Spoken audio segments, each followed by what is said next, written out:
Bueno, pues ya estamos casi al final.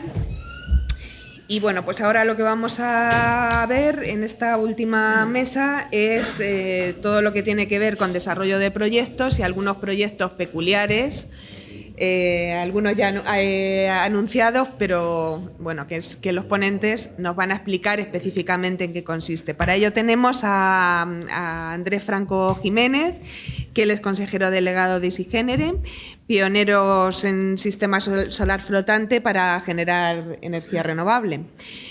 Es una compañía de ingeniería y desarrollo de productos que pretende el ahorro de agua y de terreno, ¿no? ¿Es así? Más o menos, muy resumido.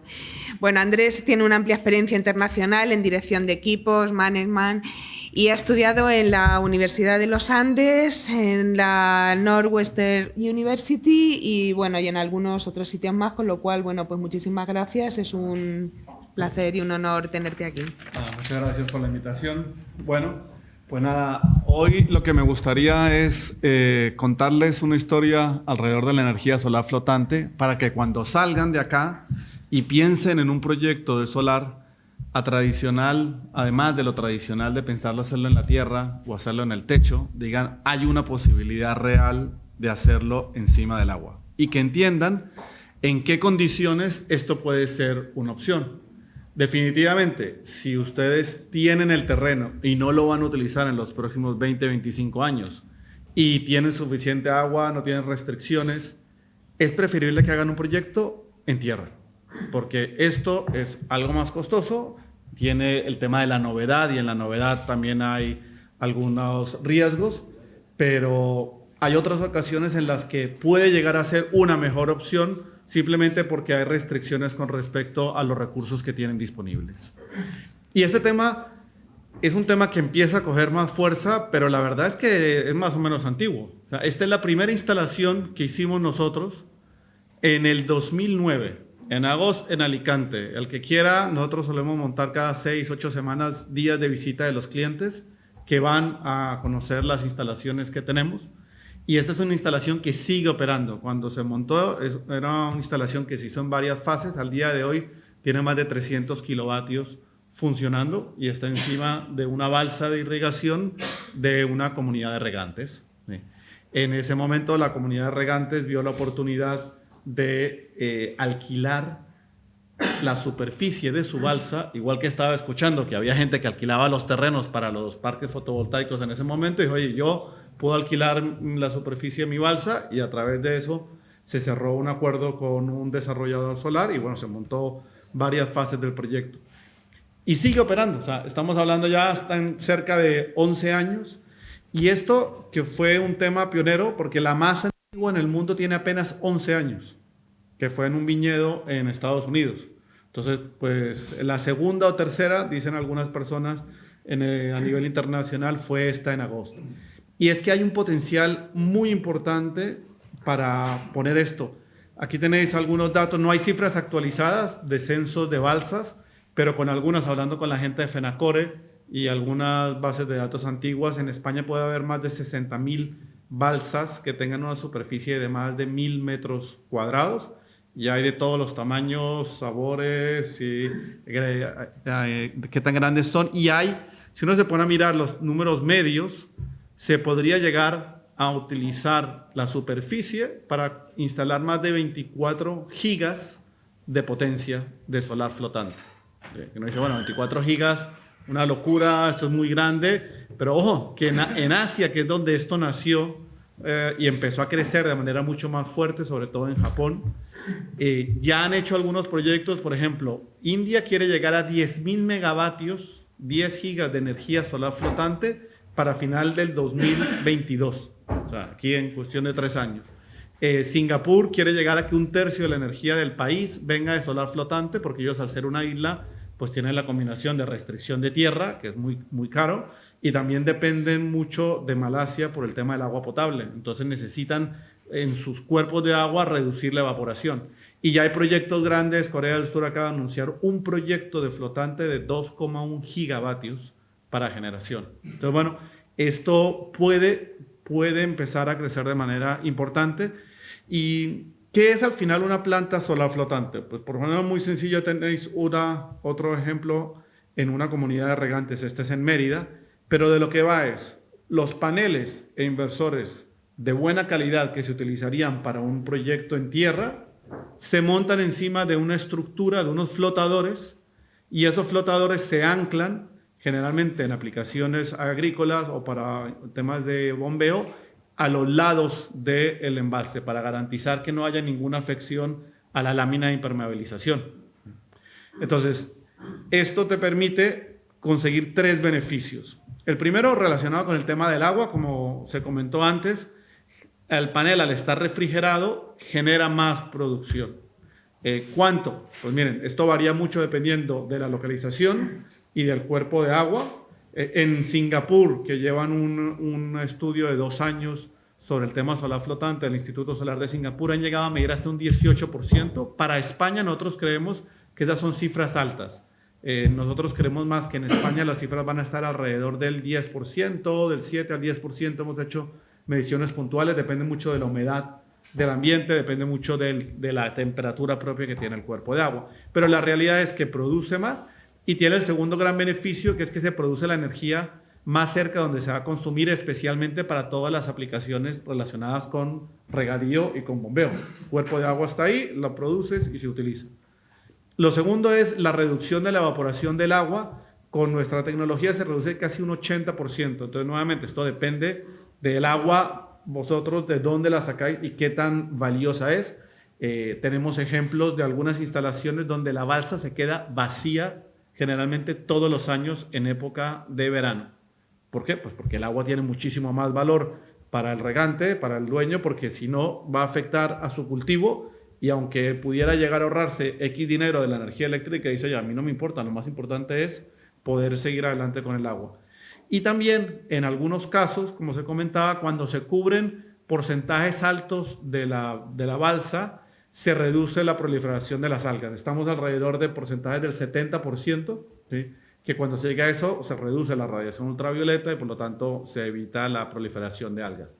Esto es muy bueno para balsas, pero si uno fuera a montar esto en un lago natural y cubieras el 70%, te cargas el ecosistema marino. O sea, hay que saber, como toda tecnología, hay que saber en qué caso se puede utilizar y generar un beneficio o puede llegar a generar un problema. Ahora, en los embalses muy grandes de España y a nivel mundial, lo que tú tienes que cubrir son áreas muy pequeñas de menos del 5%, luego ahí no tiene un impacto. Pero en las balsas tiene también ese beneficio de reducir y mejorar la calidad del agua y por lo tanto reducir costes de mantenimiento de infraestructura de bombeo. Y finalmente, pues el beneficio de preservar la tierra para su uso original, preservarla para la agricultura y no tomar una decisión que ate esa tierra durante 25 años, porque el mundo puede cambiar mucho. Piensen, hace 20 años si uno hubiera sabido qué terrenos se iban a recalificar, por ejemplo, y que un terreno que ustedes tengan al día de hoy y pudiera existir la posibilidad de que se recalifique, lo pudieran vender porque les interesara, si ya tiene la planta solar en tierra montada, no puedes hacerlo. O pensemos a lo mejor en las comunidades de regantes, que las comunidades de regantes no son dueños de tierra, porque los dueños de la tierra son los regantes, y si quieren hacer una modernización del regadío, tienen que comprarle el terreno o alquilarle el terreno a algún regante, y en alguna comunidad nos han contado la historia de casi que el problema político que se forma interno de, oye, el presidente de la comunidad, ¿a qué regante le va a alquilar o comprar y a qué precio y por qué a él y por qué no al otro? Entonces, bueno, esta es la posibilidad de no meterse en el tema a utilizar la tierra, sino aprovechar el agua que ya está ahí y generar el beneficio de reducir la evaporación y a la vez pues tener una mayor producción de energía. ¿Cómo es este sistema para que lo aterricen un poco? Básicamente la placa solar se pone encima de nuestro sistema de 2 flotadores. Esto le permite dar un alto nivel de flotabilidad. Una placa solar podría aguantar 240 kilogramos de peso sin que se hundiera. Hemos puesto instalaciones en zonas donde cae la nieve y claro, cuando se te acumula 1 metro de nieve, el peso de eso es un peso relevante. En la parte del centro, nosotros en general recomendamos trabajar, si queremos maximizar producción de energía, trabajar con paneles de 72 células porque existe este hueco en la mitad que es por donde se produce el mayor efecto de refrigeración. Ha habido algunos clientes nuestros que nos dicen, no, para mí lo más importante es reducir la evaporación del agua y secundario, generar energía. Entonces, en ese caso, podemos poner paneles de 60 células y este hueco no queda. Entonces, queda todo súper compacto y entonces la reducción de evaporación es mayor.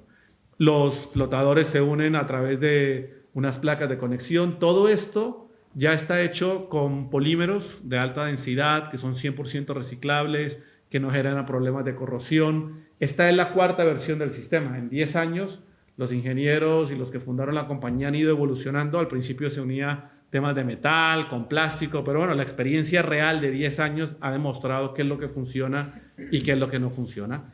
Y también se pueden poner encima de los flotadores unas tapas, de tal manera que se crean pasarelas de acceso, ¿sí? Que puede ser directamente como un pasillo de acceso, o pasarelas también para hacer el mantenimiento o en un momento dado la limpieza, ¿sí? Y poder estar caminando, se puede caminar por toda la instalación de manera segura. ¿Y esto cómo funciona con respecto a las balsas? Pues miren, esto tiene una gran compatibilidad porque en el diseño, este es un ejemplo de una balsa, otra balsa que el objetivo principal era reducir evaporación. Entonces, si ven, está casi cubierto el 100% de la balsa. Esa es una balsa que también tiene variaciones de nivel importantes durante el año, pero esto permite el diseño, como es modular, una especie de Lego, yo puedo hacerlo para que se adapte lo máximo a la forma que tiene la balsa y es adaptable también a las variaciones de nivel. Aquí tenéis un par de ejemplos de cómo en la ladera, cuando baja el nivel, el sistema tiene flexibilidad. Incluso en este se ve mucho más claro. ¿Sí? Las placas de conexión entre los flotadores se pueden llegar a doblar hasta 70 grados.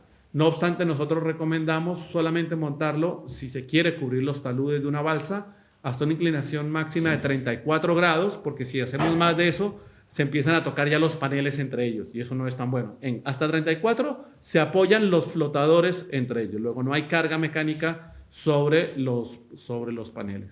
Entonces se pueden manejar subidas y bajadas totales del cuerpo del agua y esto permite aprovechar al máximo la superficie del agua. Y esto es muy relevante porque hemos estado comentando los procedimientos administrativos, o sea, hacer una planta, vamos a decir, de 100 kilovatios o una de 1 mega, a nivel de esfuerzo administrativo, hablar con la gente, es cierto que hay algunas cosas que quizás no hay que pedir, pero el esfuerzo es muy similar, no es 10 veces. Entonces, es similar al techo, que cuando uno tiene una superficie de techo, lo que quiere es aprovechar al máximo la superficie para instalar una planta solar. Pues aquí es lo mismo. Con esta tecnología, si ven, aquí está todo muy compacto y permite un aprovechamiento al máximo de la superficie. Para que tengan un número en la cabeza, montar una planta de 1 megavatio de potencia con paneles de 350 tomaría 0,73 hectáreas solamente. Ocupa mucho menos superficie que lo que se requiere en techo o en tierra. Entonces, bueno, esto es una ventaja cuando tenéis cuerpos de agua pequeños y quizás unas necesidades de maximizar la generación de la electricidad. Los anclajes en general se hacen al lado de la balsa, como comentaba. Cuando ya estamos haciendo, no estamos pensando en balsas de irrigación que tienen las láminas de impermeabilización, sino pensamos en embalses o cuerpos de agua más grandes, se pueden hacer anclajes a profundidad, ¿sí? Utilizando mecanismos tradicionales de muertos de hormigón. Pero en general, para balsas de irrigación, recomendamos hacer los anclajes afuera, es más barato. También más barato poner los inversores y los equipos eléctricos afuera, más fácil de instalar y de mantener. Hay que enchufar el equipo. Vale. En algún momento se va a apagar. Dice acá, la batería se está agotando, enchufe. Sí. Sí, puedes ir trayendo alguna. Gracias. Y bueno, y para algunos regantes que sufren la bajada, miren esta foto, esto es casi una bajada de 10 metros en una balsa de irrigación, esta zona de aquí está vacía. Algunos de los dueños dicen, oigan, esto a mí me interesa mucho porque además me permite proteger la lámina, porque yo sé que va a haber meses del año que la lámina va a estar totalmente expuesta al sol y si yo tengo los paneles encima, el sol le pega a los paneles, no le está pegando a la lámina. Y los flotadores se han diseñado que no tienen ninguna, en la parte de abajo del culo del flotador no tiene ninguna arista que pueda llegar a cortar. Es todo redondeado de tal manera que no genera un problema. La oportunidad de utilizar la energía solar flotante en el mundo agrícola para nosotros tiene como dos grandes vertientes. La primera es hacerlo de cara a tener un bombeo solar directo. Y entonces modernizar, tener independencia energética, pues todo esto, tener un autoconsumo. Y con estos modelos se puede a lo mejor vender a red o tener algún esquema de compensación, ¿sí? Aprovechando el agua que ya existe y no gastando terreno. Y pudiera existir una segunda oportunidad similar a la que les comenté de la primera instalación. Y es que ustedes digan, oye, yo tengo, la tierra la necesito, pero la superficie de agua a lo mejor es muy grande, la balsa de la comunidad o la que yo tengo, no tendría necesidad de cubrirla toda porque la potencia que se generaría ahí es mucho más de lo que necesito para mi sistema de bombeo. Entonces la oportunidad es, a lo mejor alquilen esa superficie a un desarrollador de tal manera que el desarrollador o les paga un alquiler por la superficie del agua o les construye una planta de bombeo solar directo pequeña porque son las necesidades que ustedes tienen y en contraprestación ustedes les dan el derecho de uso de la balsa para que pueda montar la planta solar y ya el desarrollador hará todo este trámite de vender a red y él se encargará de pedir los avales, de gestionar y ustedes lo que tienen es la posibilidad de tener un bombeo solar directo financiado por un desarrollador, que obviamente todo esto lo meten dentro de los números y a los 15, 20 o 25 años, dependiendo de lo que se negocie, la planta solar les quedará a ustedes. Entonces, esas son las dos oportunidades que vemos de cómo aprovechar la energía solar flotante en el mundo, en el mundo agrícola y en el mundo especialmente para temas de regadío. Y les quería mostrar algunos ejemplos de instalaciones reales para terminar por ejemplo, este es un proyecto en la comunidad de regantes de Mérida. Se está empezando, el objetivo es hacer 2,5 megavatios, ya se puso en marcha la primera fase de 0,5 megavatios. Estos son proyectos que toman semanas en ser instalados, ¿sí? La parte mecánica de cómo hacerlo, 1 megavatio, un equipo de 4 personas monta una planta de estas en 2 semanas y media. Entonces no son proyectos que requieran meses, es más el trámite administrativo, el conseguir la financiación, de dónde va a salir el dinero. Acá tenemos otros ejemplos, esto es en Murcia, en la comunidad de regantes de Puerto Lumbreras, una instalación de 144 kilovatios, esta una más grande en la comunidad de regantes de Lorca de 400 kilovatios. El ejemplo que les comentaba, este es un ejemplo internacional en Chile, uno de los viñedos más grandes de Chile, y que la principal razón que utilizaban era, ellos decían, no me puedo dar el lujo de quitar 1 hectárea de terreno de mis vides. Yo quiero ser ecológico, o sea, los viñedos tienen una búsqueda de mantener el medio ambiente, saben que esto es muy importante, pero dicen, yo no puedo quitar 1 hectárea para montar una instalación solar en tierra. Entonces fueron a las balsas y además con el beneficio de reducir la evaporación del agua. Esta es la foto de cuando se terminó la instalación de la planta justo en medio del verano que no tenían agua. Y bueno, y en este caso, para ver el sistema de bombeo que se montó con esta potencia pico, pues aquí eran 4 bombas que estaban impulsando el agua para todo el riego que se hacía en la finca. Ahí se montó 230 kilovatios que se esperaba que generaran alrededor de 213 megavatios hora. Parte de la energía se iba a ser autoconsumida en la instalación y la otra excedente se iba a vender a la compañía eléctrica. Era muy poco el excedente. En Chile tiene una regulación algo diferente, pero bueno, el concepto es el mismo. Y bueno, al final esta ya es una foto más reciente, ahora ya cuando estaban en el otoño, la balsa ya estaba arriba y los componentes que se utilizaron. Os dejo este vídeo para que veáis, a finalizar, cómo es que funciona para el caso de la viña en Chile, cómo fue el proceso en general de instalación y cómo queda la balsa.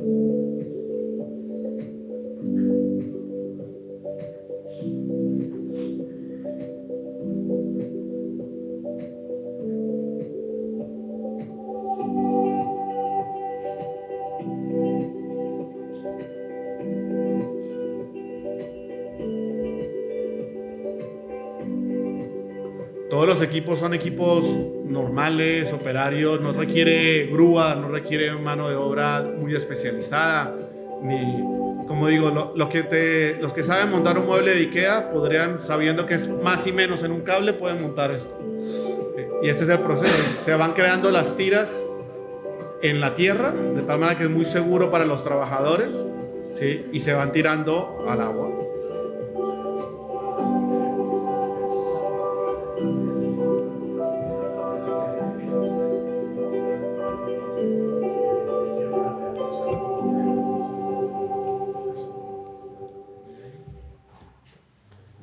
Muy bien, pues nada, preguntas, gracias.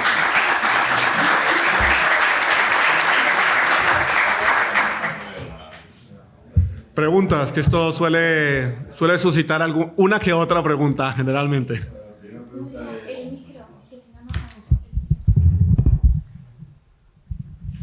No, solo una cuestión de orden práctico. Ha quedado muy claro todo, pero ¿nos podías dar una idea de costes comparativamente con la instalación terrestre y flotante? Muy bien, como también ya se había comentado, la inversión es más alta.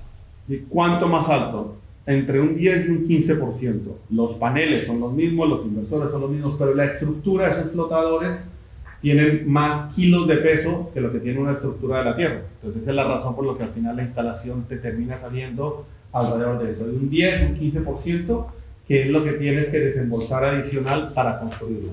Y después, dependiendo de tu situación, pues hay que hacer los números de lo que te vas a ahorrar, porque aquí cuánto te cuesta el agua, o cuánto pagas en los químicos que echas para si tienes problemas de algas.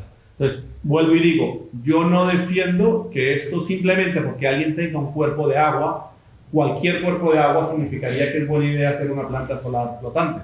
No, igual que no cualquier pedazo de tierra es bueno o cualquier techo. Entonces hay que encontrar caso a caso si el tema, pues, oye, compensa. Y sobre todo, yo creo que el punto clave es cuando se mete el coste de oportunidad de la tierra.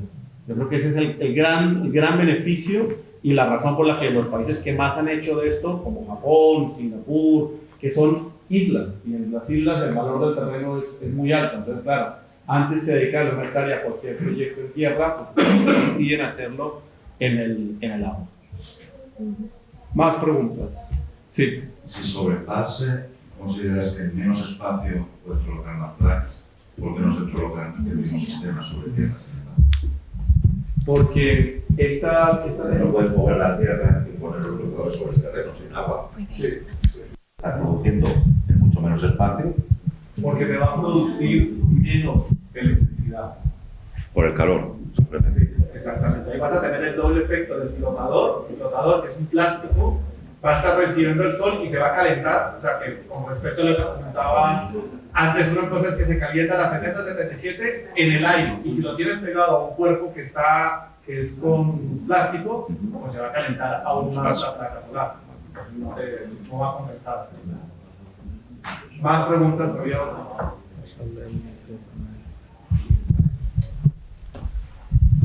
En cuanto a la toma de tierra de la instalación, Sí. ¿cómo se hace? La toma de tierra, pues se hace un circuito de toma de tierra independiente que se saca y se mete Se saca fuera. al terreno.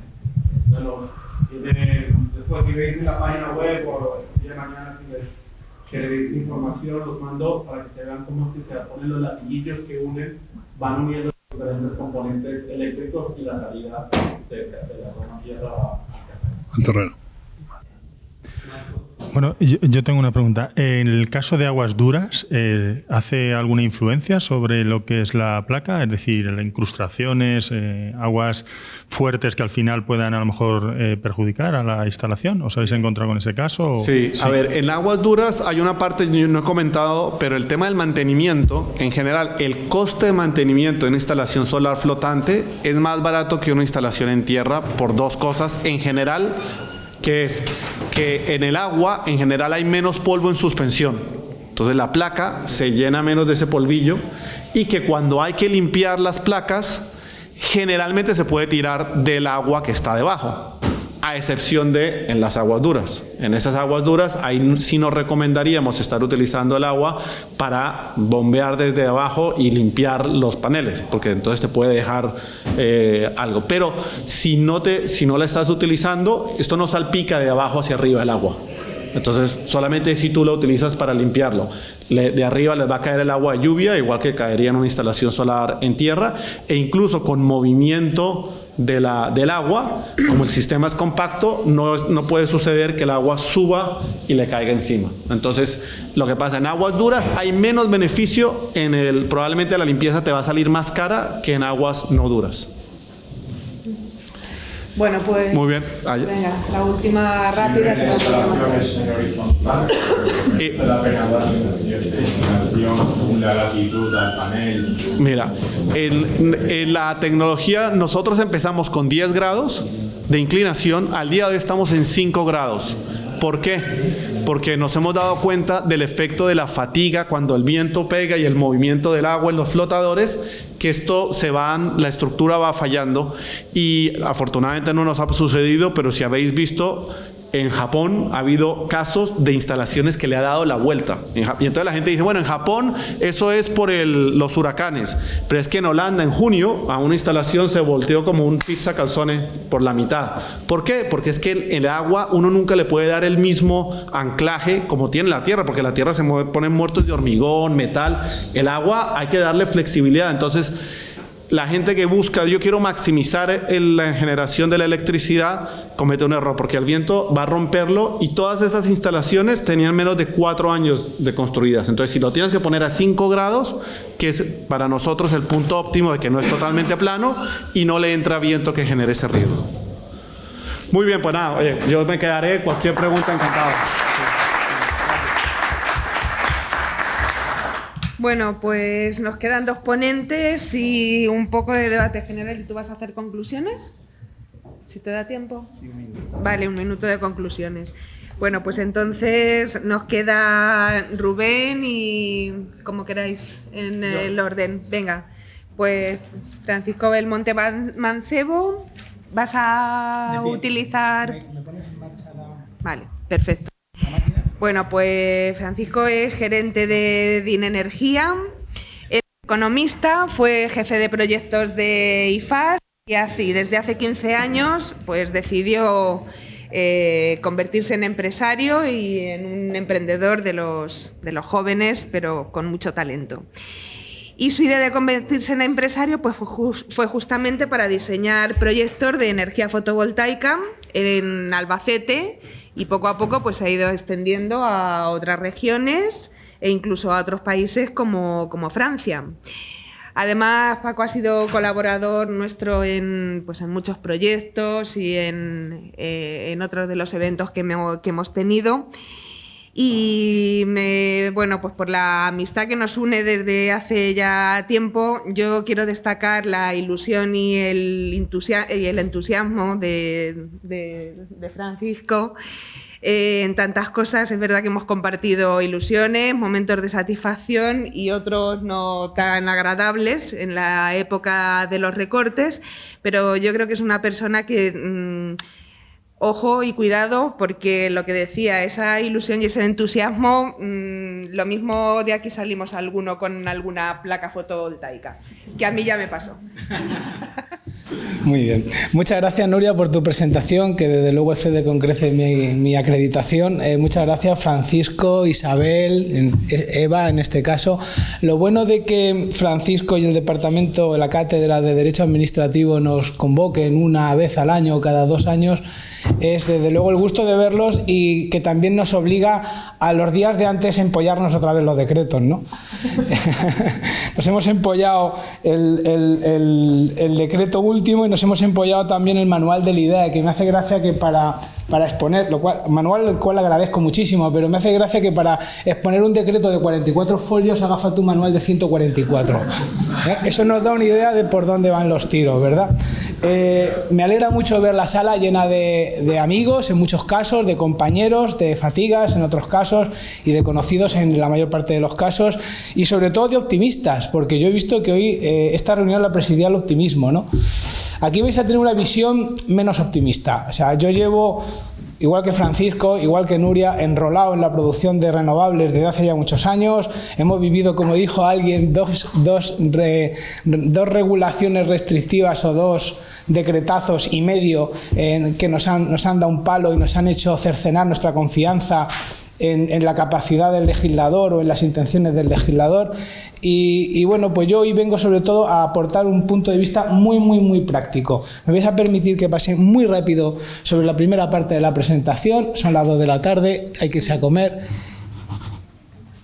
Y enseguida os digo, representa DIN Energía, es una empresa absolutamente local, lleva funcionando desde el año 2006, anteriormente yo estaba en IFAGE, anteriormente en Electrosur, son casi 20 años en este sector.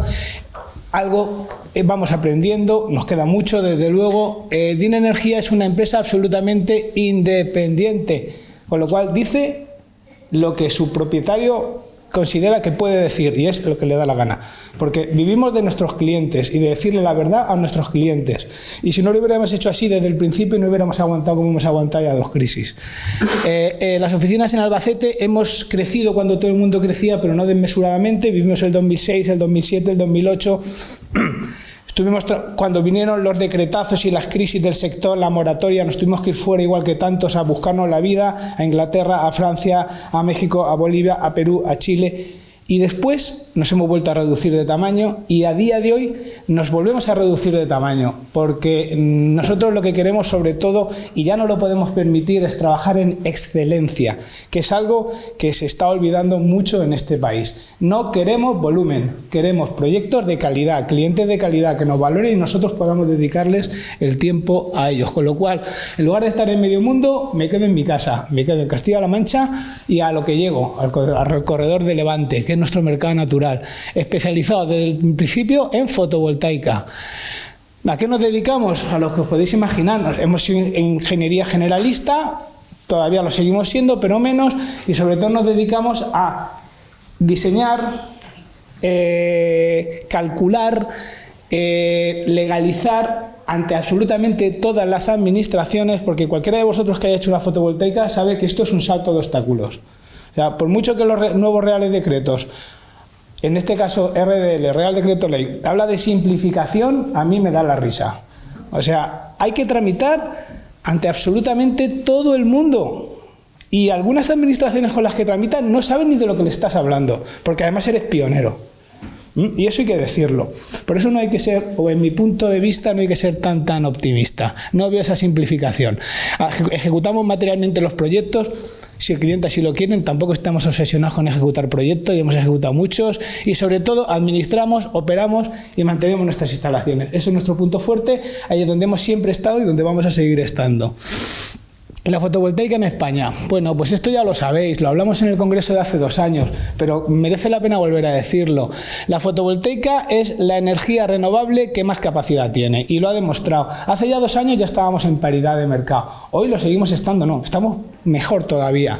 La fotovoltaica se ha asociado hasta ahora a los grandes proyectos de generación, ¿verdad? Ahora en Bonete, no sé cuántos cientos de megavatios, en Extremadura, otros no sé cuántos cientos de megavatios. Esa es la macro fotovoltaica. Los que empezamos hace más de 10 años en esto, dijimos que esto iba a pasar, que a los pequeños nos iban a liquidar y que esto se iba a quedar en manos de los grandotes. Llevamos 10 años acertando los pesimistas y está pasando y ha pasado. Ahora se abre el melón, ahora que creo que el primer decreto que habló sobre autoconsumo tiene ya 20 años, ahora se empieza a abrir el melón a nivel práctico para el autoconsumo. Vemos a ver dónde nos lleva. Las comunidades autónomas más pobres, como esta, son las que soportan los proyectos fotovoltaicos. Pero, ¿realmente esos grandes proyectos fotovoltaicos dónde pagan sus impuestos? ¿Es aquí? Creo que no. Castilla-La Mancha y en concreto Albacete al ranking número 1 de producción fotovoltaica en España. Y este dato hoy es vigente y hace 2 años también lo era. Vamos a acercarnos al agro, que es de lo que nos toca la jornada. En el agro, los equipos fotovoltaicos, como todos vosotros sabéis, como el profesor ha explicado perfectísimamente, están requete probados. Alguien lo ha dicho también, estamos en la curva de aprendizaje en la parte de la madurez. Esto no es nuevo, esto está probadísimo. Las estructuras las tenemos probadas, los módulos fotovoltaicos los tenemos probados, cada vez más eficientes, pero son los mismos. Los inversores, variadores, sistemas de programación, monitorización. Esta estructura que se hace hoy es la misma que se hacía hace 12 años. Incluso hoy ya lo que hacemos es que esta cimentación ya no es fija, ya no va anclada al suelo. Ponemos una especie de tente tieso, que es una pesa que el día de mañana podemos quitar. Y si te descuidas, lo utilizamos de las traviesas del tren y las reutilizamos. Los paneles, nada nuevo, no voy a aportar nada que el profesor no haya dicho.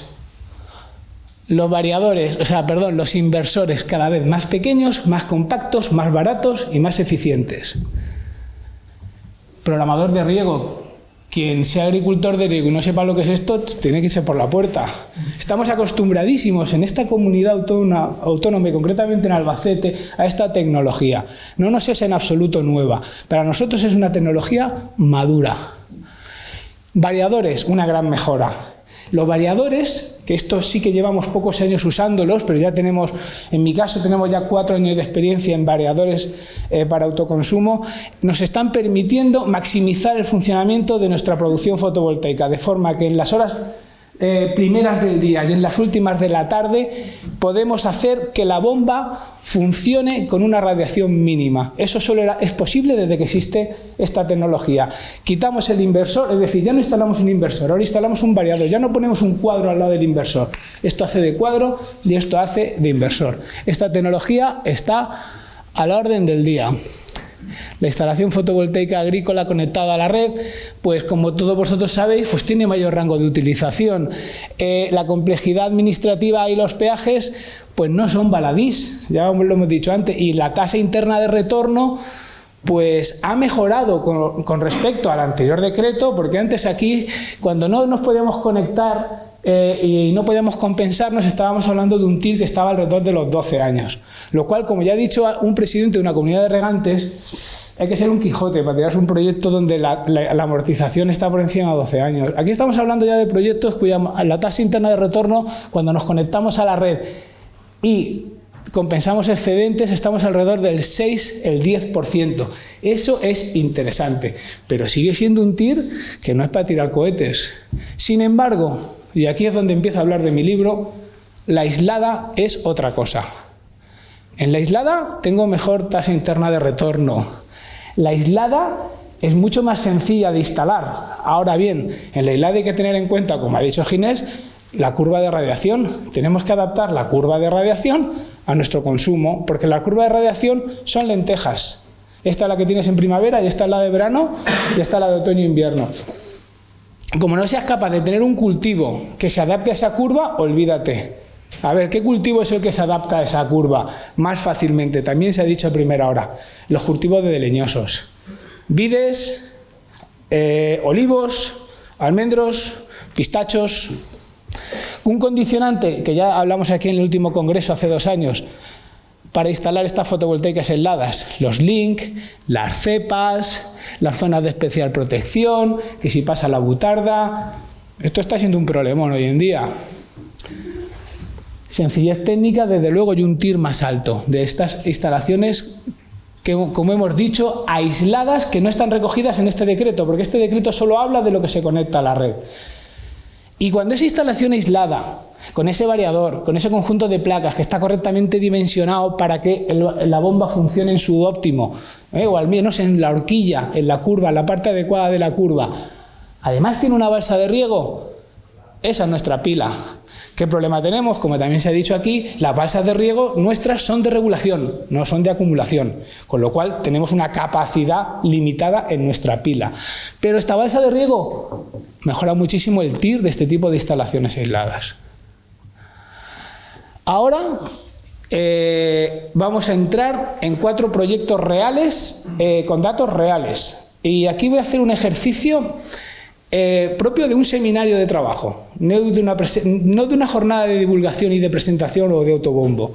Aquí voy a hacer al revés, una autocrítica. Os voy a enseñar 4 proyectos que hemos desarrollado. El primero va a hacer 4 años, el segundo apenas tiene 2, y los 2 últimos, uno está a mediados de hacer y otro lo acabamos ahora en enero o febrero.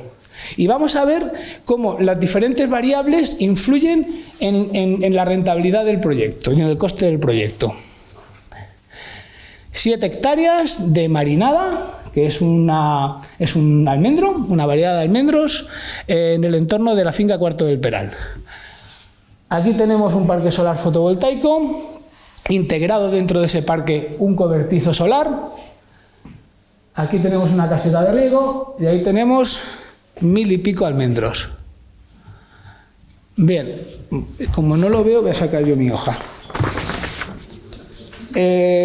¿Vosotros veis los datos que aparecen por aquí? No, bueno, pues os los canto yo, ¿vale? Esta es una instalación, como hemos dicho, aislada, que está destinada a riego de leñosos, única y exclusivamente, almendros 7x6. Ese es el marco de plantación, como los agricultores sabéis. Que es un marco razonable, ni ancho ni estrecho, más bien tirando a ancho. El régimen de ley de aguas que nos permite hacer esta extracción con este pozo de 7.000 metros cúbicos es el 54.2, que los agricultores también conocéis. Aquí podemos utilizar hasta 7.000 metros cúbicos para las 7 hectáreas, con lo cual son 1.000 metros cúbicos por hectárea. Es una dotación relativamente pequeña, pero puede ser suficiente como riego de apoyo. La potencia pico de la instalación, 25 kilovatios. El variador de la instalación de 15 kilovatios. La bomba de 15 kilovatios, es decir, unos 20 caballos. El goteo a 0,75 de distancia, 2 litros por cada goteo, 2 litros hora por cada goteo. El caudal máximo que estamos extrayendo, 7 litros segundo, que es relativamente alto. Horas de funcionamiento en verano que tenemos con esta instalación, más de 9 horas y media o alrededor de 9 horas y media. En primavera, 2 horas menos, unas 7 horas y media. Y ahora donde la matan, la parte económica. Esta instalación, aquí tengo el desglose de lo que vale cada cosa. No me voy a detener mucho porque luego voy a hacer un comparativo, que es donde creo que os puedo contar cosas. Esta instalación fue la primera que hicimos hace 4 años, propia. Y como no teníamos muy claro cómo dimensionarla, pues ¿qué hicimos? Lo que llevamos haciendo toda la vida. No sé si regar las cebollas este fin de semana o no. Ante la duda, 6 horas. Pues aquí hicimos lo mismo. No sé muy bien si necesito más bomba o menos bomba. Ante la duda, una bomba grande, un variador todavía más grande y un conjunto de placas pues todavía más grande y un coeficiente relativamente alto. Resultado, 71.000 euros el coste de esta instalación para regar 7 hectáreas de almendros. Con la almendra a estos precios se va a amortizar. Pero si la almendra dentro de 10 años vale una tercera parte de lo que vale ahora, esa amortización va a ser un pelín más complicada. Quiero decir que cuando empezamos a hacer este tipo de proyectos, empresas como nosotros, que llevamos ya bastantes años trabajando en general en la fotovoltaica, ante la duda, todo grande, bien. Bueno, pues aquí tenéis la caseta de riego, el interior con el cuadro general, el cuadro del removedor, el consábido programador, el conjunto de filtración, el depósito para soluciones que disolvemos, el depósito para el famoso N32, que ya viene preparado. Y mira los arbolitos. El tercer año, 4 kilos, antes del tercer año, 4 kilos de producción por árbol, que está bien con esos 1000 metros cúbicos. El cuarto año, que fue el pasado, selaron, 0, podían haber tenido 7, 8 kilos, y el año que viene, Dios dirá. Pero, ¿verdad que se quieren hermosos? Siguiente proyecto, Casa Quevedo, nave UCB1. Esto está en la zona de San Pedro del Pozuelo. Esto es un proyecto de pistachos que se construye sobre una nave de 400 metros, con un porchado de 200 metros más volado, cubierta acoplanar. Como veis, integramos las placas maximizando la superficie, el interior de la nave, y como tenemos nave y queremos tener luz y queremos poder encender la luz también en la cocinilla cuando invitemos a almorzar a los amigos o queremos tener un frigorífico en la cocinilla, pues montamos una instalación de un auxiliar pequeñita de 3 kilovatios solo para servicios auxiliares. La nave vista desde el otro frente, la cubierta volada de los 200 metros. Aquí tenemos el conjunto de la instalación. Mirad qué sencilla. Todo esto es nada más que para los servicios auxiliares de la nave. Para la nevera, para las cervezas fresquitas. servicios auxiliares, cuadro. Y aquí es donde está la fotovoltaica de producción, el programador y el variador. Este es el famoso variador. Y aquí tenemos los números. Es una aislada, es riego de leñosos, el marco es 7×7. Superficie que vamos a regar, 12 hectáreas. Antes 7, ahora 12. Marco de ley de aguas, aprovechamiento de escasa importancia. Cantidad, en lugar de 15.000, me dieron 10.000 metros cúbicos. Debe ser que soy más pequeñito. Pero la cuestión es que tengo 833 por cada hectárea, que para un riego de apoyo de pistachos, en el marco en el que tengo, me puede valer. Vuelvo a poner el mismo tipo de goteos, a 0,75 o 2 litros. Y aquí tengo un pozo bien hondo, porque estoy en una zona donde el agua está muy, muy profunda, aunque luego suba el nivel dinámico. 289 metros de pozo. Aquí nos estamos yendo siempre a pozos con diámetros de 200 que elaboramos en rotopercusión. La rotopercusión tiene la ventaja de que es rápida y es económica. Pero yo me estoy encontrando en rotopercusión que hay pozos que me salen por 6 o 7.000 eurillos, que digo, ¡ah, qué bien, qué maravilla! Y hay otros pozos que se me van a 18 o 20.000 euros. Es un aspecto muy importante a tener en cuenta a la hora de evaluar el proyecto y a la hora de calcular cuáles van a ser las necesidades energéticas del proyecto. Porque el almendro o el pistacho necesitará el agua que necesite. Pero no es lo mismo si el agua la tienes a 80 metros de nivel dinámico que si la tienes a 150 metros de nivel dinámico. 7 litros por segundo, que es un caudal muy bueno. Equipos auxiliares, sí, los conectamos, en este caso, los conectamos a los componentes que tengo eléctricos para servicios auxiliares. En otros casos ya los enseñaré, directamente los conectamos a los equipos de continua. Y nos ahorramos tener que montar una instalación auxiliar para esos servicios auxiliares. Horas de funcionamiento, cerca de 10 en verano, que estoy sacando agua y bombeándola directamente a los pistachos. Y en primavera y en otoño, pues alrededor de 7 horas. Sectores de riego, 6 sectores de riego. Cuanto más sectores, cuanto más sectorizo, menos volumen y menos caudal necesito. Bueno, pues este proyecto costó 83.690 euros. ¿Cómo? El primero para 7 hectáreas, 71.000 euros. Y este 83.690 euros. ¿Qué hemos hecho? Hemos dimensionado de otra manera. No hemos tirado con pólvora de rey como se tiró la primera vez. Hemos empezado a pensar que cuanto más bomba, más variador, que cuanto más variador, más campo solar, y que al final eso hay que amortizarlo. ¿El campo solar, perdona, lo has comentado, de qué potencia es? El campo solar en este caso te lo... Has dicho los litros y la profundidad. Potencia pico, 39. ¿Vale? 39. Un poquito más deprisa, que estamos en Voy. 25. La Manga, 2, Kerman, pistachos, 3,5 hectáreas, todo lo contrario que el anterior, muy pequeñito. Aquí tenemos la caseta, el pozo instalado, el riego instalado y falta poner el campo solar, las placas. ¿Vale? Coste total del proyecto, 48.600 euros. Y ya me voy al último. El bancal de la hoja que le llamamos, pistachos, Kerman. Tenemos el pozo hecho sin instalar, lo tenemos subsolado, piedras como el poste. Y ahora nos queda instalar el riego, hacer la plantación y desarrollar toda la fotovoltaica. Como veis, he cogido 4 proyectos en distintas fases y con esta última acabo. Yo, como os digo, hago autocrítica y digo, aquí tenemos...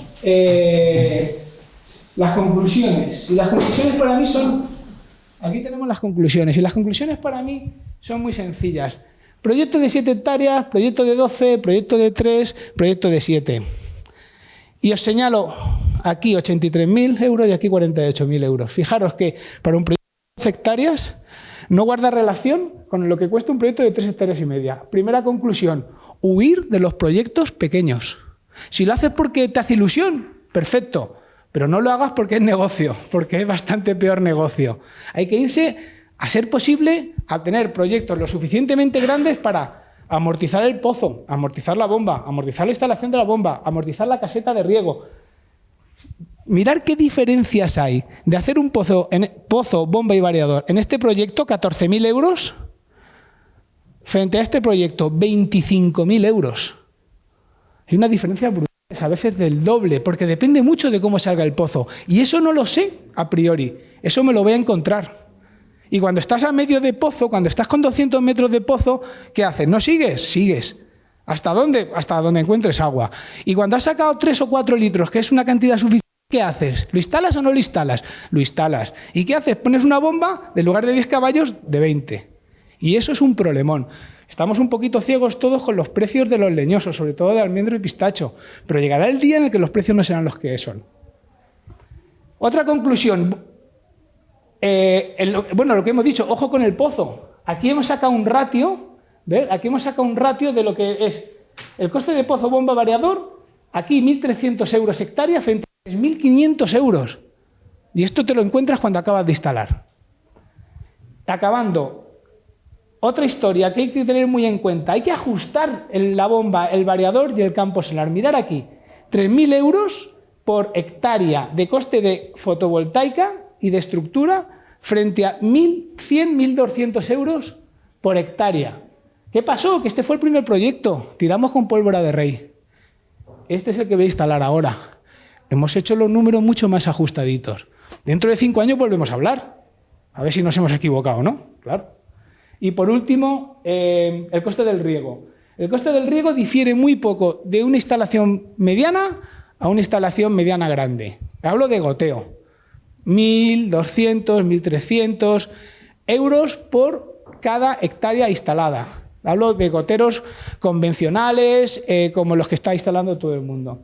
Entonces, respetando el optimismo reinante en esta jornada, no puedo dejar de deciros que el decreto, el Real Decreto Ley que se ha aprobado, para mí sigue siendo farragoso, sigue siendo complicado, sigue teniendo muchísimas trabas de carácter administrativo. En manos de los señores de la distribuidora vamos a estar en la mayor parte de los casos y que para mí, es una opinión personal de DIN Energía, es que los proyectos aislados que no están dentro de este decreto son absolutamente viables en leñosos, que es lo que más se adecua o donde más podemos adecuar la curva existente de radiación con la curva que tenga yo de consumo. Muchas gracias.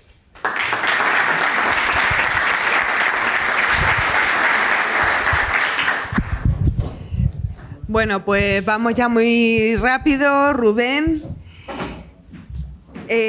Rubén Jaén, que sustituye a Patricia Ruiz, que finalmente no ha podido asistir. Él es ingeniero y bueno, se lleva el desarrollo, construcción y mantenimiento de Abastem. Y lo que nos va a contar fundamentalmente es un ejemplo exitoso, la parte técnica de un riego solar en aislado. Muchas gracias.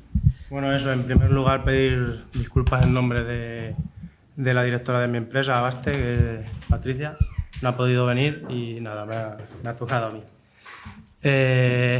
Nada, pues sinceramente hace 6 años salía de ahí de la Politécnica, o sea que no me esperaba que hoy me tocase a mí. Hay más gente, pero me ha tocado a mí, soy el más cercano.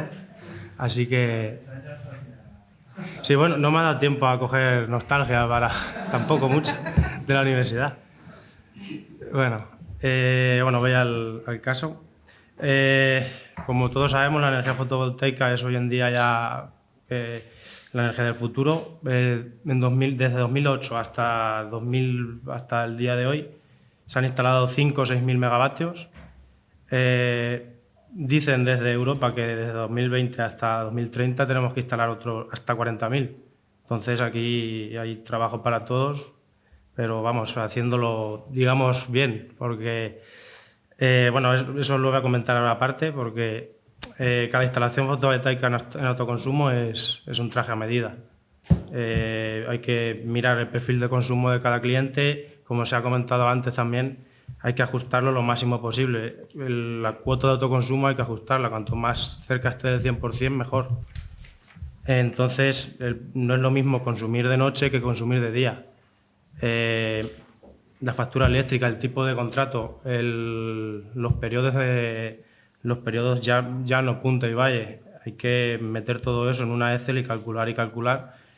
Y bueno, la ubicación también es importante. Superficie disponible. Los tejados, nos hemos encontrado tejados de uralita.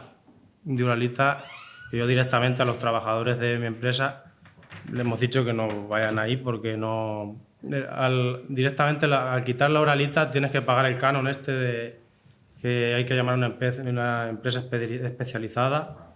Te cuesta más quitar el tejado de uralita y poner otro nuevo más luego la fotovoltaica que lo que vas a... Entonces directamente es un ejemplo de un caso muy negativo de un tejado.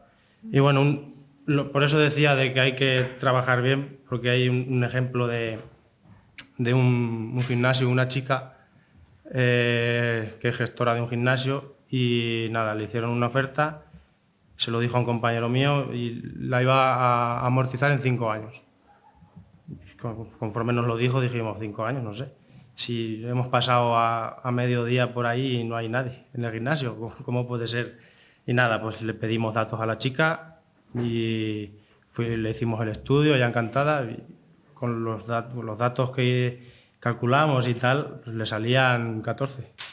Y dice, ¿cómo puede ser? Digo, pues no sé quién te lo habrá hecho, pero es que por eso digo que hay que hacer los estudios bien, porque un cliente contento sí te trae a otro cliente nuevo o 2, pero un cliente insatisfecho puede ser que te quite las ganas de montar más instalaciones. Entonces, bueno, hablo un poco de mi empresa. Está creada desde 2005. Se ocupa del desarrollo, construcción, operación y mantenimiento de 30 megavatios de plantas conectadas a red. De estas de 2008 con seguimiento a 2 ejes. Hay un equipo de 27 personas, tanto en autoconsumo conectado a red, instalaciones aisladas, situación de generación diésel, esa sustitución de generación diésel, bombeo agrícola. Luego en la parte de ingeniería cubrimos todas las áreas, desde diseño, selección de proveedores, montaje, puesta en marcha, ir a ver al cliente a su finca, reuniones con él, un día, otro, hasta ajustarla lo máximo posible. Y nada, apoyamos también en la tramitación de permisos, licencias, acceso de conexión a red y financiaciones. Vale, el caso de estudio. Este caso se ha ido el compañero Juan, directamente es en su finca. Está ya proyectado, presentado y lo empezaremos a construir en principios de año. La explotación agrícola se sitúa en la dehesa del Espinillo, en Osa de Montiel, Albacete, con cultivos hortícolas, bombas sumergidas en pozos. Es un caso de que todo funciona con generación diésel, todo a día de hoy, no hay conexión a red, nada. Y bueno, esto al final es en el campo, entonces tenemos que tener en cuenta de que Medio Ambiente nos va a pedir explicaciones por muchas cosas, entonces siempre hay que respetar. Por aquella zona hay mucha sabina, mucha encina y siempre intentar evitar, al haber terreno, intentar retirarlo lo máximo posible de todo ese tipo de cosas, de árboles, porque te van a buscar las cosquillas. Actualmente en esta instalación hay 3 bombas de agua, 2 de 88 caballos con 200 metros cúbicos hora y otra de 150 caballos con 350 a 450 metros cúbicos hora, según sea aspersión o goteo. Hay previsión de mejora.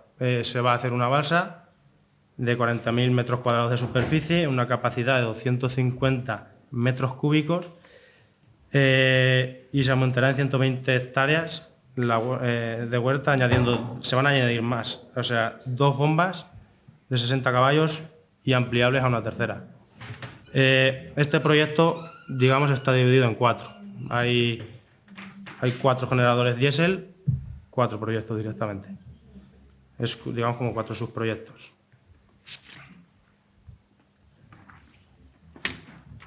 Bueno, cuando el cliente decide sustitución de diésel como combustible principal por energía solar, analizamos los siguientes factores, pues posibles ubicaciones, número de instalaciones fotovoltaicas, como he dicho que la hemos dividido en 4, están más o menos distantes unas de otras, sí en la misma finca, pero es más conveniente, según bajo nuestro punto de vista, concentrar una para una bomba que una muy grande lejos de todas las demás bombas. El uso de ese suelo, la situación, instalación eléctrica que haya ya existente hasta las bombas, porque este cliente tiene sus variadores de frecuencia instalados ya un poco antiguos y la instalación eléctrica, el cableado ya lo tiene montado, entonces vamos a aprovechar lo que hay para no duplicar trabajos. Planos y permisos. El perfil del consumo que tiene, hacer reuniones con él y ver digamos, qué cultivos tiene, cuántas horas necesita en cada cultivo, la presión que necesita, los metros cúbicos de caudal, todo. Luego también, en caso de que sea conectado a red, pues el coste de la electricidad. En este caso es con generación diésel, pues el consumo, digamos, el equivalente del litro de gasoil de diésel por el metro cúbico bombeado. Eso, hacemos numerosas visitas, reuniones, necesidades que el cliente presente y en un futuro, y las capacidades de inversión que él tenga también, necesidades financieras. Bueno, la instalación propuesta, el cliente necesita bombear 1 millón de metros cúbicos y con fotovoltaica se van a bombear 750.000, un 75% más o menos. El consumo de agua es estacional, entonces, aunque los cultivos se van a intentar planificar con objeto de optimizar la fotovoltaica. Digamos, se va a sobredimensionar. La bomba siempre hay que sobredimensionarla. Entonces, hay mucha potencia fotovoltaica para la potencia de la bomba. Y pues el tema de amortización hay que mirarlo con mucho detenimiento. Bueno, generará 1.200 horas anuales en funcionamiento de las bombas, mientras que la explotación necesita 2.000 horas. Bueno, y aquí tenemos un perfil anual de cómo funcionarían cada una de las bombas a lo largo del año, desde enero hasta diciembre. Vale, aquí están explicados los 4 proyectos. Digamos, la primera bomba son 88 caballos, traducidos en kilovatios, yo me entiendo siempre mejor en kilovatios, por lo que sea.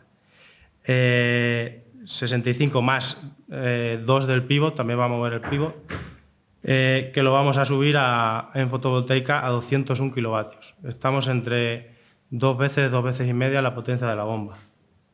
La bomba 2, pues 88 caballos, 65 de bomba, o 65 kilovatios de bomba y 152 de kilovatios pico. Bueno, en la columna de la derecha tengo la potencia de generación del diésel.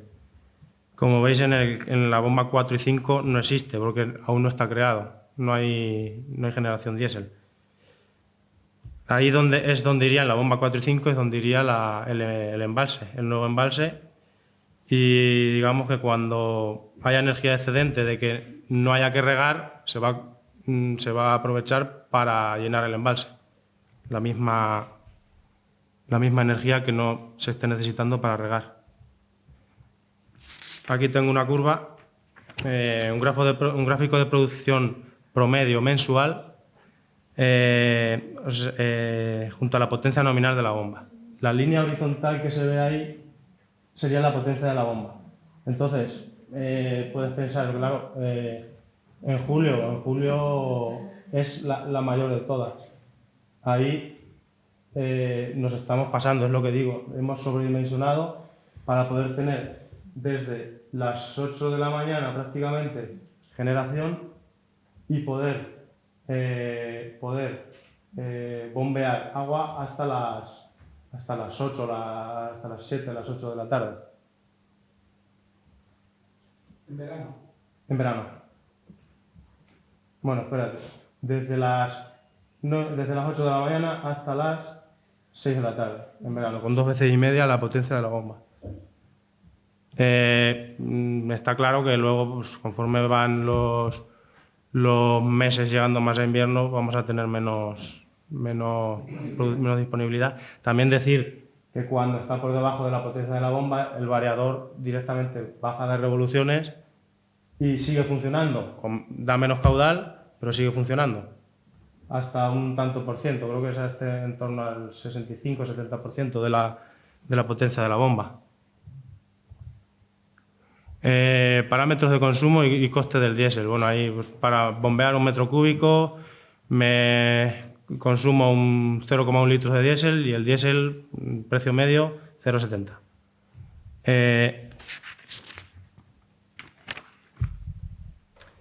Me voy directamente a los euros porque es lo que al final importa. El total, el bombeo anual, 75.000 euros, lo que se gastaba. Lo que se va a ahorrar plantando la fotovoltaica, 52.000. Entonces, al final se va a gastar 22.000 al cabo del año. Con un coste operativo, total anual bombeo, al final le sale una inversión de 500 tantos mil y un periodo de recobro de 11 años. Estamos en el límite que ha dicho Juan antes. Estamos ahí en el límite, pero es el que lo ha querido, entonces... Por eso decimos que no engañamos al cliente, siempre decimos la verdad y ha querido ir para adelante y vamos todos. Sí. Fortalezas del proyecto, que va a haber una nueva balsa, se extrae agua en otoño y en invierno afectando menos a las aguas superficiales y se incrementarán caudales instantáneos sin necesidad de nuevos pozos. Campo fotovoltaico, contribución a la descarbonización, amortización muy inferior a la vida útil, o sea, si una fotovoltaica te dura 30-40 años, pues en más de 20 y tantos años vas a tener energía gratis. Cultivo de leñoso, pues, reforestación, rentabilización de terrenos marginales. Bueno, en conjunto se consigue que las explotaciones agrícolas sean más respetuosas con el medio ambiente, ahorrando agua, descarbonizando el aire. Y que es más importante, simplifica la gestión de la explotación. Y bueno, ya me voy un poco fuera de lo del riego solar. Problemas que nos hemos encontrado a la hora de enfrentarnos con la administración. Creo que no había nadie de industria, ¿no? Hemos dicho al principio. Entonces... Se está grabando, ¿eh? Ah, bueno. El punto de conexión, como todos sabemos, al final siempre es un escollo que hay que sortear. Las licencias de medio ambiente, depende de dónde lo implantes. Por ejemplo, en este caso de las bombas que vamos a implantar, ni va a haber líneas, ni va a ser todo soterrado, ni se va a respetar siempre la flora y la fauna. Entonces, pero cuando no, pues hay que también tenerlo en cuenta. Ayuntamientos, en cada ayuntamiento también hay digamos unas ordenanzas y también hay que respetarlas. Otras administraciones, plazos de contestación muy extensos y inexistencia de procedimientos. Registro de la instalación. Nosotros no nos solemos dedicar a las pequeñas, pero hemos hecho alguna pequeña y nos ha llevado casi más tiempo en la administración que un proyecto. Porque directamente, dentro de la misma comunidad autónoma, en Albacete, estoy hablando de una instalación de autoconsumo de menos de 10 kilovatios. En Albacete nos pedían que hagamos una modificación del certificado de baja tensión. En Toledo nos pedían que hagamos un certificado nuevo de baja tensión, o sea, instalación nueva, y en otro nos pedían modificación. Y luego ya si te vas a Madrid, que tenemos que hacer un registro a través del EICI. Entonces, no, yo no lo sé, me lo ha puesto aquí mi compañero. No sé, supongo que será algún organismo de industria, pero no lo sé. Es privado. Es privado. Vale, gracias. Y bueno, también cuando te sales algo fuera de lo normal. Nos ha pasado en una instalación grande de bombeo que tenía conexión a red, no le daban punto de conexión para los excedentes. Entonces, pues era un poco tontería poner inversor y variador de frecuencia, porque si te vas a una bomba grande, pues no vas a poner un inversor de 100 kilovatios para no poder exportar. Entonces te vas directamente al variador de frecuencia. ¿Qué pasa? Que no es una instalación totalmente aislada, porque tienes conexión a red. Tampoco puedes poner un sistema de inyección cero, porque el variador de frecuencia tiene una salida a una frecuencia que no es la de la red y no puedes poner un sistema de inyección cero a la salida de la bomba porque no te va a funcionar, eso es lo primero, y porque además luego al final tampoco estamos inyectando a la red porque va directamente a la bomba. Pero vamos, que hemos preguntado tanto en UNEF como en un montón de sitios y no saben cómo tramitar ese tipo de instalaciones. Directamente nos dicen, pues probar, a ver, pero probar te puede llevar años para descubrir cómo se hace ese tipo de instalaciones. Y nada, muchas gracias. Gracias a ti.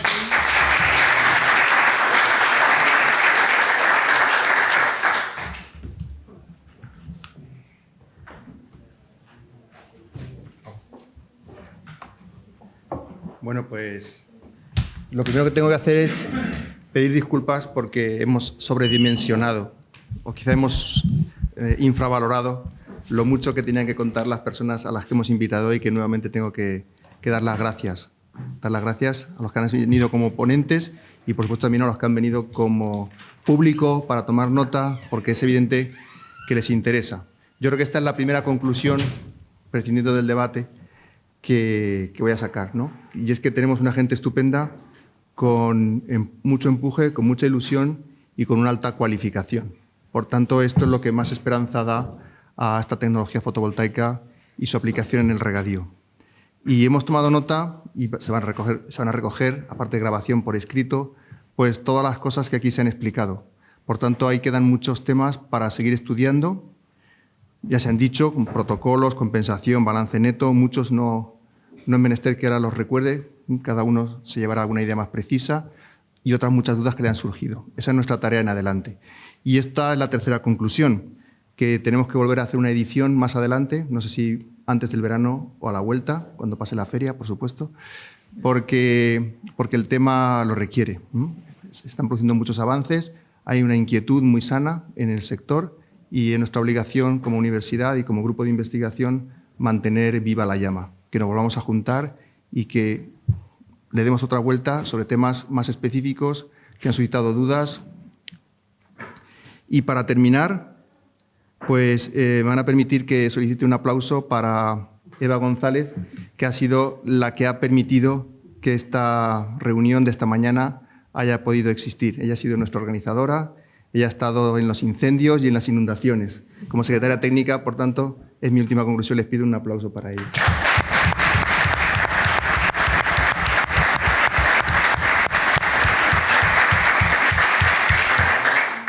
Y ya está. Muchas gracias y hasta pronto, espero.